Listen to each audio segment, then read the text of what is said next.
Welcome into the Ducks Confidential podcast. I'm Ryan Clarke, joined here by my colleague Bill Oram in two separate hotel rooms at the. Don't tell the people where we are, Ryan. You don't need the people knowing where we are. I'm not telling them the room numbers. I'm not telling them where exactly they can find us, but it is where they have the media here in Los Angeles for the Rose Bowl, as Oregon is set to take on Ohio State. A lot of fun events have happened the last couple of days. A lot of interesting opportunities for us on the media side to be able to interview a number of players on the Oregon team, on Ohio State, players and coaches, of course, and get a real feel ahead of what is one of the biggest college football games of the season, which is funny because last time these two teams played was one of the biggest games of the college football season. So, just keeping with that trend, your general thoughts. You got here a couple days later than some of the grinders among us, Bill. But what is your impression, I guess, of the general vibe around the Rose Bowl events right now? I feel like everybody's just ready for this game. And I've said this kind of throughout the buildup, but it feels like we've been preparing for this game for a year and a half in a sense, and certainly since October 12th. But, Oregon's been on this collision course with Ohio State really since joining the Big Ten all season. We thought we were going to get this game in the Big Ten championship game, and now here in the Rose Bowl. These are two teams that are very familiar with each other, two teams that have spent a lot of time anticipating, that initial matchup and then a rematch, if not, at one point there was obviously the potential for two rematches. So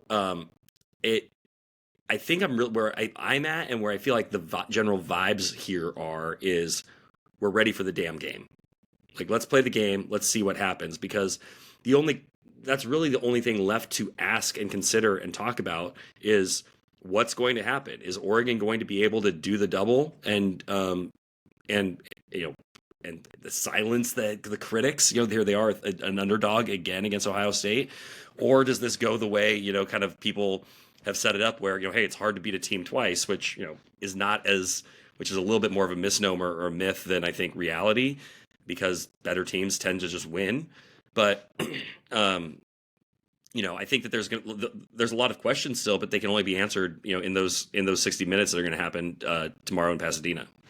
Yeah, like there's so much fanfare and the amount of things that we in the media participate in the lead up to games like this, that it can almost seem like tiresome to maybe some on the outside, right? The idea that there's all this like, well, what about this narrative and that narrative, and what does X have to say about Y, and what's the latest thing that Jeremiah Smith said that might inflame Oregon fans. That's been the one of the big ones the last couple of days, is the young star Sure. wide receiver. But like, yeah, at the end of the day, like we heard from Ryan Day and from Dan Lanning this morning, and they got questions about NIL, they got questions about the Sure. legality of college football, and at the end of the day, they're locked into this game, and I think that a lot of the folks around here are ready to just get that game played. And all of the things that have been talked about with the narratives surrounding seeding, and should these teams be playing right now, or should have it been structured in a way where they face each other, it doesn't matter. This is how it is. This is the way that the playoff is structured in this specific season, and you got to be just taking the matchups for what they are. This could be the best game of the playoff, sure. That's great for fans of both of these teams, I think. Great to an extent, of course, because they'll be stressed on Wednesday if it is indeed a great game.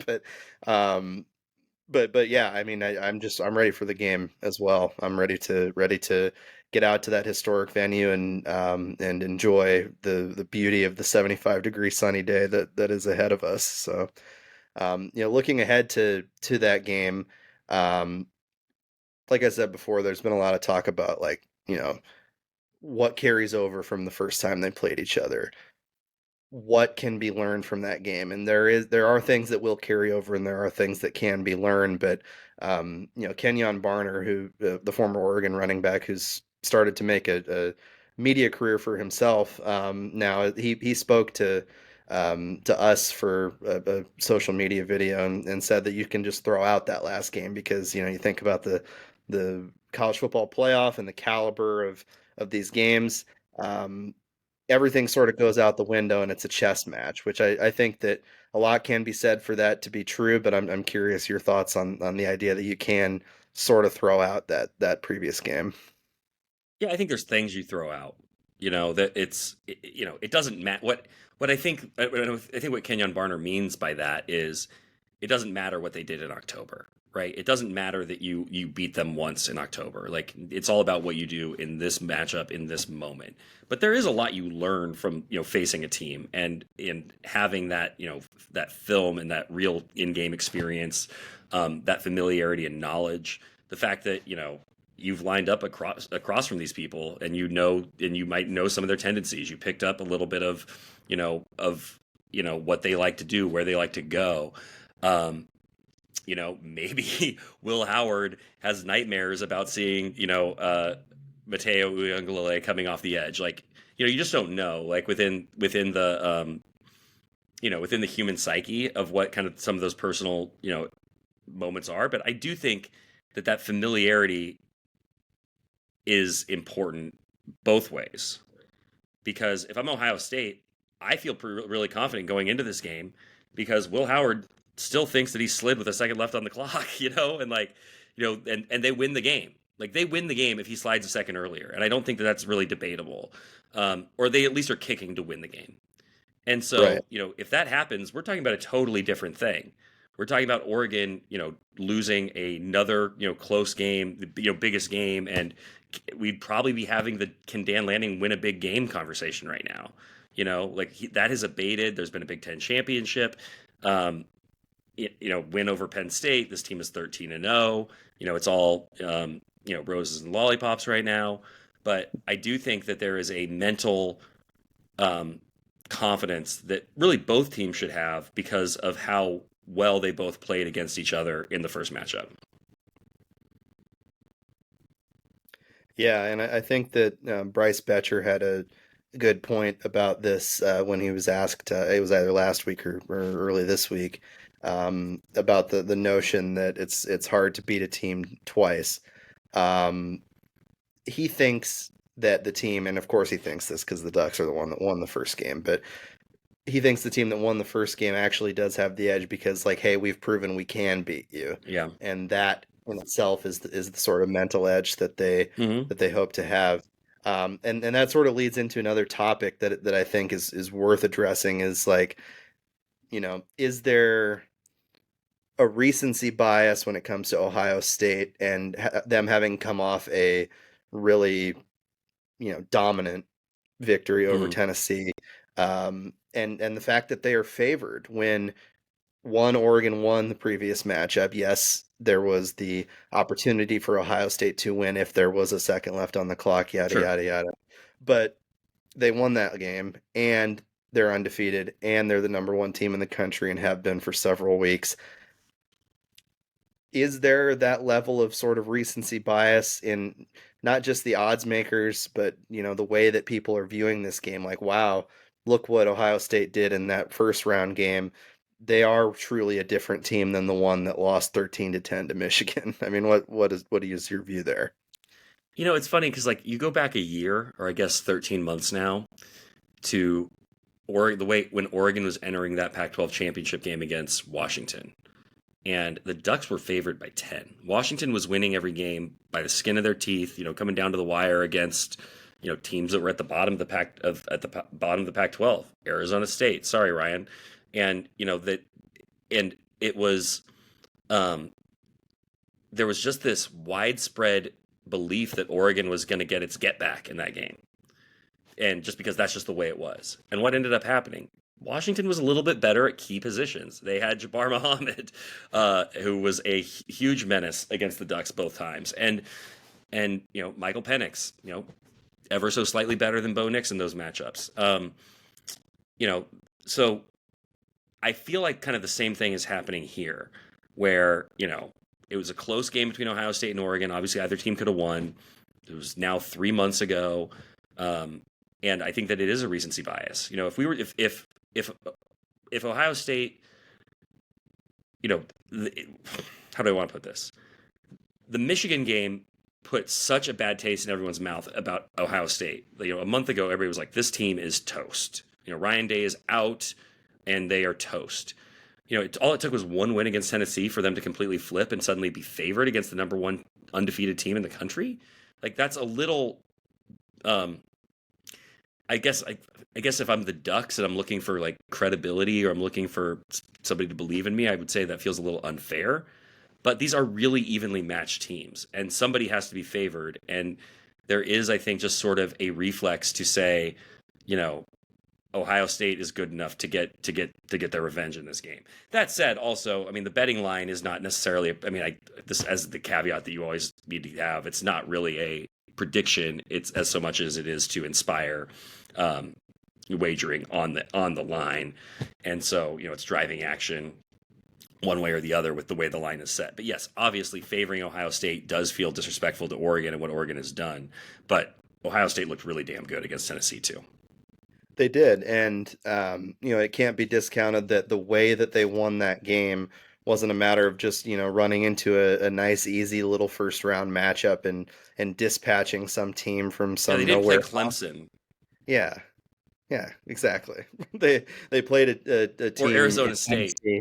Yeah, so there you go. I was waiting for another ASU dig. They they played a team in Tennessee that a lot of folks thought would win that game. Unfortunately, myself included in terms of predictions. So I'll eat that amount of crow there. Another Arizona State reference, Michael Crow, president of Arizona State, um, but that game wasn't against a bunch of slouches. They had a good defense, and Nico Yamalevea is a guy that people are really excited about.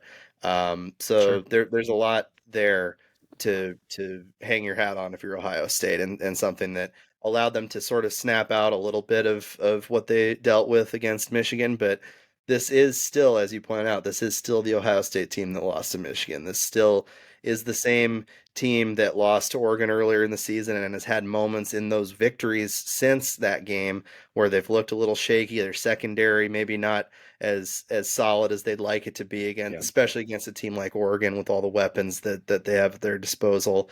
Um, I think Oregon has shown less vulnerability regardless of the records of the two teams. Like if Oregon Totally. was 10-2 and Ohio State was the 13-0 team, I think that um, those losses would be what they were. But if the games played out essentially the same way as they did, then I do think that there's less vulnerability that has been shown on Oregon's part just throughout the full course of its season, if that makes Well, and sense. And Oregon has had. Sorry to cut you off, but like Oregon has no, had off nights or off days this season, and I mean, you can go back to when this team was still first coming together, and they started trying to gel. Idaho and Boise State, but obviously more recently, that game at Wisconsin, was a near disaster. I mean, they very nearly lost that game, but they didn't because they had big time players making big time plays. They played their best in a game they didn't play well. They played their best in the fourth quarter, and they did what they had to do to win the game when they weren't playing at their best. They won ugly. Ohio State hasn't been able to win ugly in the games that it has not been at its best. And so to your point about like fewer weaknesses, you know, there is something to be said for just being able to get the job done. And there have been two games this year that Ohio State hasn't been able to. And you can't make that knock on Oregon. They have finished they've taken care of their business every single time, 13 times this year. And nobody else in the country outside of the Montana State Bobcats can say that. that's right. And the Wisconsin game, I think, is a good example of that too, because we were there at Camp Randall. It was a rowdy atmosphere. It was a tough, ugly game. The offense wasn't playing in the way that it would like to play. Yeah. Wisconsin, credit to their secondary, it was excellent throughout the game. It made Dylan Gabriel's life difficult. But Oregon found a way to win that game. And time and again in that Michigan game for Ohio State, if you watch that like start to finish, so many, mental mistakes and so many moments where you start to question like, yes, this is one of the most talented teams in the country, but what's their deal right now? Like Yeah. they can't adjust in the middle of a game that they're not playing well on offense, and they're allowing, frankly, a mediocre Michigan team to control the game and then eventually beat them. This is something that plenty of sports radio folks in Columbus have gone on and on and on about in the weeks prior to, of course, that playoff game. But it's still there. It's still a thing that, yes, they're confident. Yes, they feel good after Tennessee, but what happens if things start a little slow against Oregon? What happens if, they find themselves in a hole early? Do they have the mental fortitude to climb out of it? And that's one thing that I wanted to touch on as well is, who has the mental edge in this game? Because yes, Ohio State won big and is feeling good and says they're feeling good and keeps saying they're feeling good over and over. Um, but Oregon, Yeah. like, game in and game out, and it's not just because of what the exciting clips we see on Ducks versus them where Dan Lanning looks like a hero. They have a mental strength. This team has like collective belief and mental strength that is, really, showing itself Yeah. week in and week out. Like this isn't just a fluke. How do they compare? I, I, I just think that Oregon has the mental edge because the last time these teams lined up, Oregon had what it took to pull out the win. Dan Lanning out schemed and outsmarted and out tricked, Ryan Day down the stretch. You know, now, again, like you can point to all the reasons that Oregon could have lost that game and the advantage they had of being at home and all of that, but the bottom line is that they won the game, and so I think that gives them a real mental edge. They have, there is I think with great teams, especially teams that do go undefeated, there becomes this just sort of um, you can't even conceptualize defeat because it hasn't happened, and so it gets cemented more that it is impossible for us to lose. Now, obviously, that's not true. They could certainly lose, but that level of confidence and belief can be very powerful, um, as long as you don't you know buy it too much, right? Like you don't want to um, you don't want to buy into your own hype, but that level of belief can be a superpower for a team. So I think Oregon obviously has the mental edge because with Ohio State there is that. Could they lay another egg? Could they have another performance like they did against Michigan? What if Oregon really just is better than them? Like there's a lot of things for Michigan at large to doubt itself. I don't think Oregon has that. No, I don't think they've had that moment yet, honestly. Like they obviously the early season, what's wrong with the offensive line? They squeaked by against Idaho and Boise State. Like that is so far away from who this team is and what they are at this point in the season that it doesn't even register.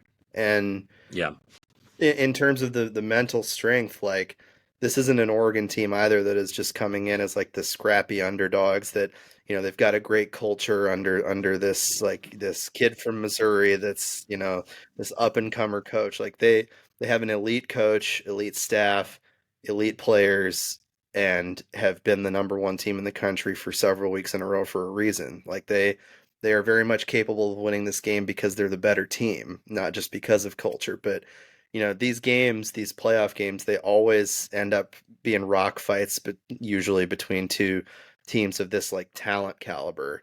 And so these guys, when you talk to them about it, as I did at media day yesterday, they really feel like that culture piece, that mental edge that they've been able to develop together is the difference in those moments when you're in a 20-20 game in the fourth quarter against another elite team.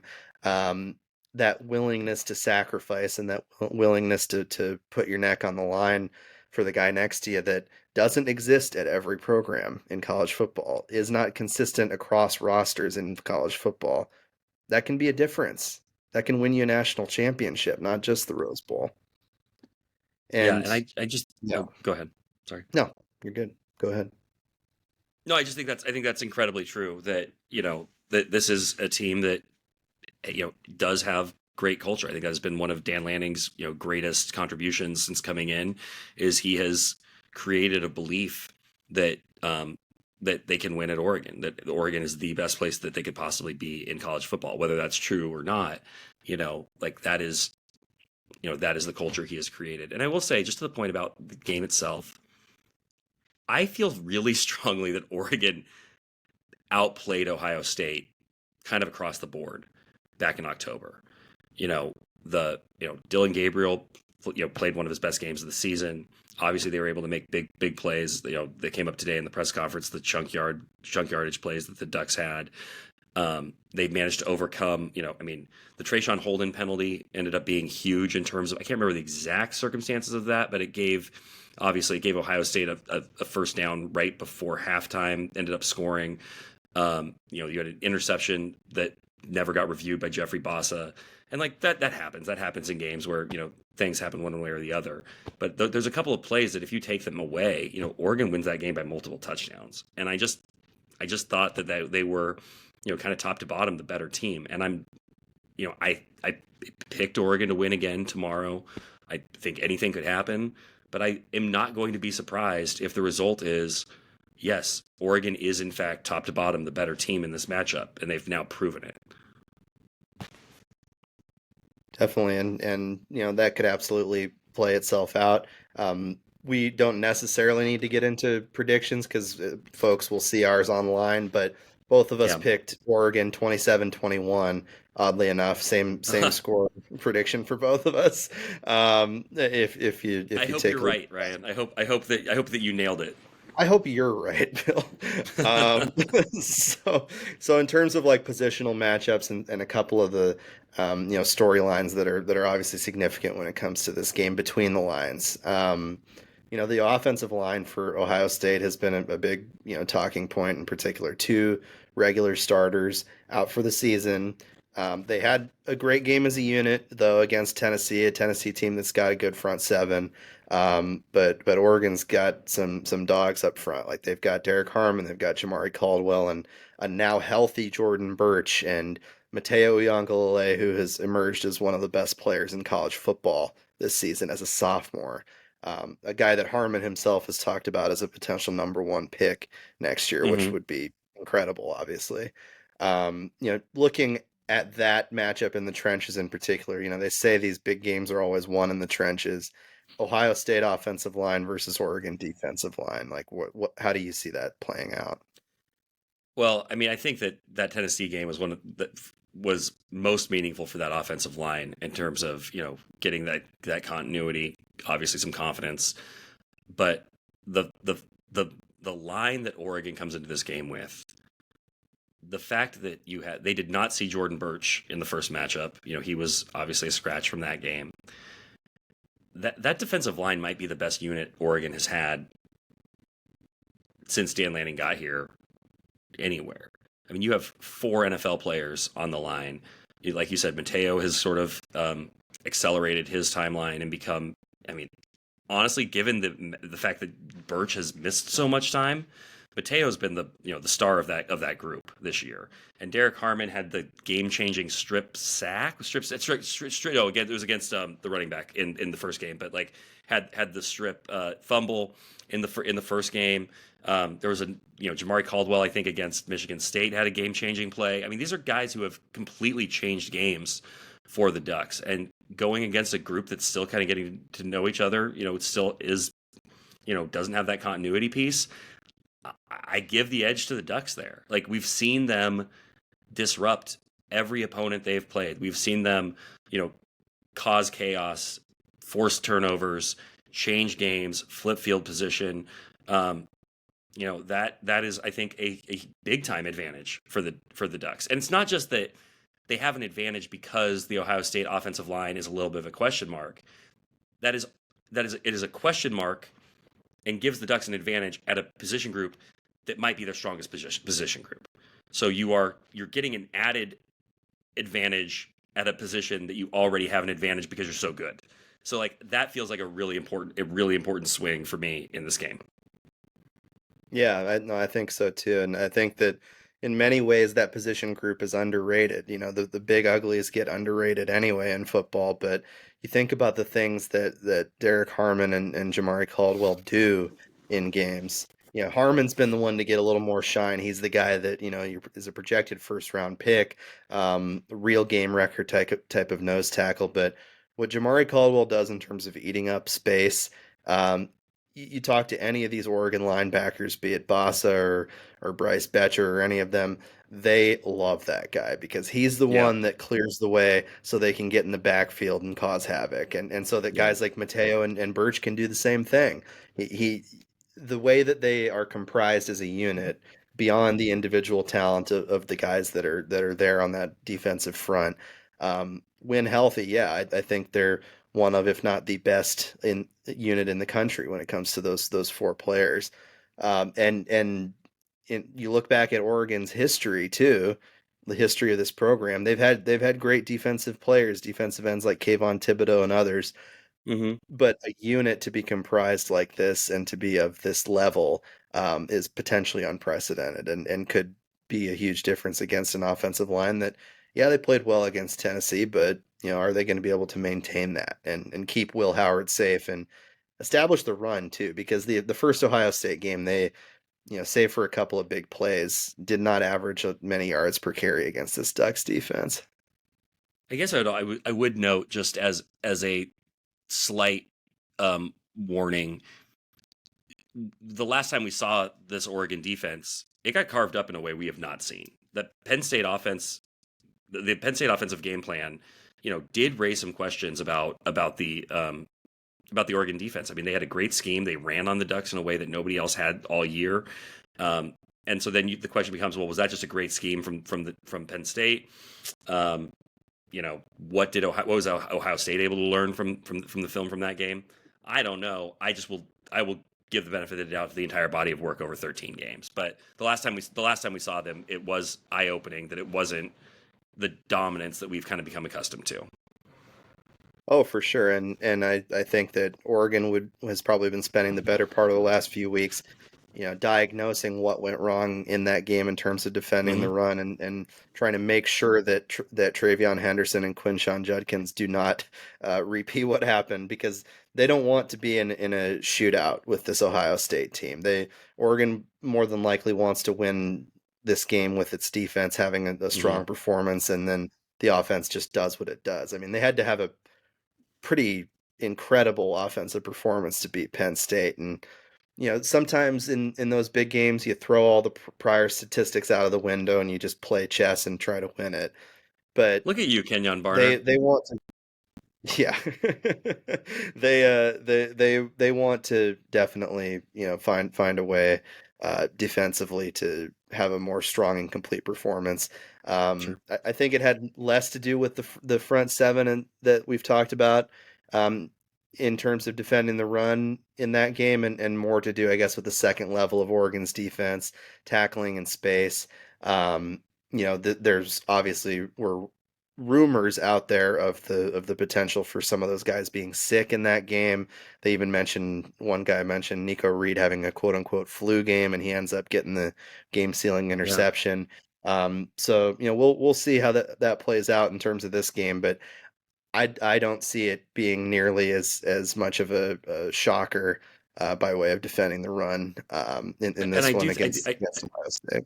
I do think that Penn State did a good job of keeping the Oregon defense a little bit on its toes just by throwing so much more than they had at all in the season. They went over the top way more, and not just to Tyler Warren than I think anybody was really expecting. And so that ended up opening up the run a lot more for them, as opposed to if they'd played it a little more straight up. So, I mean, I think Oregon's gonna be a little bit more prepared for,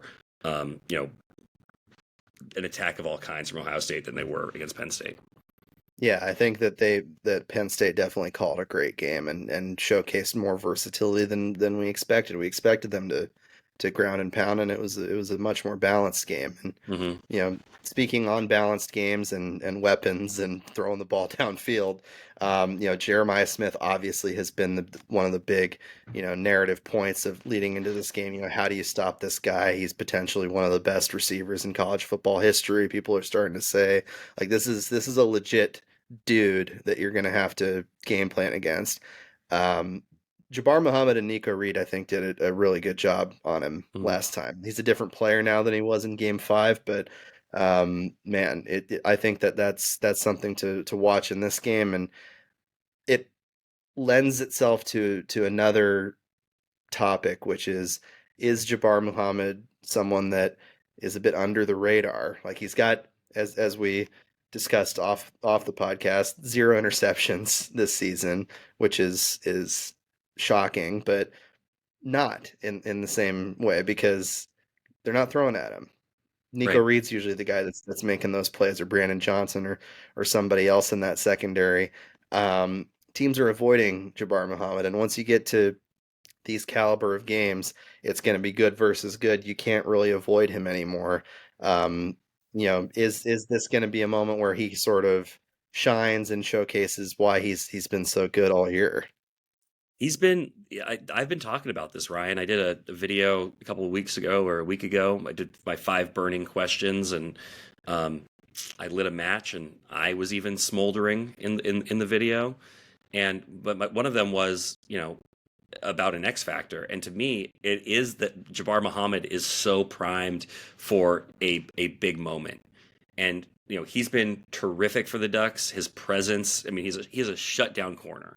His presence has made a huge difference for what they've been able to do defensively. Teams do not throw at him. Yes, it's wild to think he hasn't had an interception, but I think that speaks so well to his impact. But like you said, you can't avoid him at this point, and Ohio State is going to have to at some point go at Jabbar Muhammad. And if he can make one of those game-changing plays that were so big for Washington last year and really helped elevate Washington to the championship game, that is going to be potentially a championship defining development for this Ducks defensive team. Like, I think that moment is coming. And given the matchup, given the talent of Ohio State, they kind of need it to be tomorrow. They do, and these games are so often won in the turnover battle when all things are equal, Yeah. and for him to come up with a big pick would totally be one of those type of signature moments that you've seen with great teams over the years with their elite defensive players, particularly in the secondary. Oregon's had them over the years. They've had guys that have made historic plays in the secondary. Obviously, Kenny Wheaton's pick comes to mind. Like, Jabbar Muhammad is the level of player that could etch himself into that lore with the ability that he has on the field and with the matchup he has. Frankly, I mean, it's not just Jeremiah Smith. There's a stable of playmakers over there that Jabbar and Nico and the rest of Oregon's secondary are going to have to contend with, and they're going to lose some of those battles. Like, they're not going to shut them down the entire game in all Yeah. likelihood. So how do you win the biggest moments? How do you win the 50-50 balls and the potential game sealing plays? That could be what it ends up coming down to Yeah. on that beautiful evening in Pasadena tomorrow I night. hope it So rains. Everybody talks about how great the weather's going to be, and everybody's sensory overload was the term that Ryan Day used, and like everybody's just like is so ready for like the greatest weather they've ever experienced. I hope it rains just to mix things up and keep people on their toes. yeah, I'm pretty sure it's 75 and sunny is what we're looking at tomorrow. Unpredictable, hey, Uh, you know what they say about Southern California? If you don't like the weather, wait 5 minutes. yeah, exactly. Mr. Southern California, Bill Oram with the It's one of my insight favorite things there. that like almost anywhere you go, people are like, "Well, you know what they say about North Dakota? If you don't like the weather, wait 5 minutes." Well, you know what they say. You know what they say about Georgia? If you don't like the weather, wait 5 minutes. And I'm like, if they say it about every place, it's not interesting. Yeah, it's just the weather. That's just how weather It's just works. weather. Well, that Well, has you know what been they say about your Oregon. yeah. Well, that's true. That's actually true.